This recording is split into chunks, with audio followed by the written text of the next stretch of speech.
Hello! তো তোমরা সবাই কেমন আছো? আমি অনেক দিন পর আবারও ভিডিও নিয়ে আসলাম তোমাদের সাথে। তো দেখো এক বৃষ্টি ভেজা রাতে আমি, আমার ভাই, দিদি, জ্যাম্বু সবাই মিলে আমরা চলে এসেছি মেলাতে। আর মেলার ভেতরে ঢুকে আমি তোমাদের দেখিয়ে দিলাম যে কি হারে বৃষ্টি পড়েছে আর কি হারে কাদা হয়েছে। তো চলো তারপরে দেখো গোটা মেলাটা। আর আমরা যেকোনো মেলাতে গেলেই ১ম এ আমরা যাই টিকিটের দোকানে। আর আমার দিদি টিকিট কাটে। এইবার দেখাবো মেলার অবস্থা। তো দেখো এখানে কতজনার জুতা ছিঁড়ে গেছে আর অনেকগুলো জুতা পড়েও আছে। আর কি হারে কাদা হয়েছে দেখো, এদিকে আমার দিদির জুতা আটকে গিয়েছিল, জ্যাম্বু খুলে দিয়েছিল। এগুলো নিয়ে হাসাহাসি করতে করতে আমরা মেলাটা ঘুরছিলাম।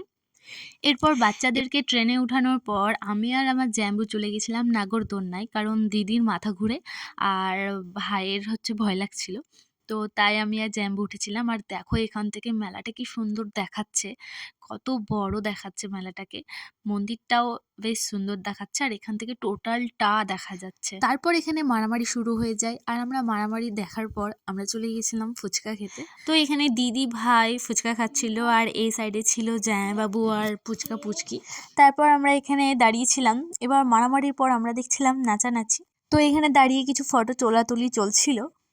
আর তারপর আমরা চলে গেছিলাম আইসক্রিমের দোকানে। আর আমরা গোটা মেলাটা ঘুরতে পারিনি, কারণ বৃষ্টির জন্য অনেক জায়গা পুরো কাদা আর জলে ভর্তি হয়ে গেছিলো। যেইটুকু জায়গা শুকনো ছিল আমরা সেইটুকু জায়গা থেকে ঘুরে ঘুরে তারপরে আমরা বাড়ি চলে আসি।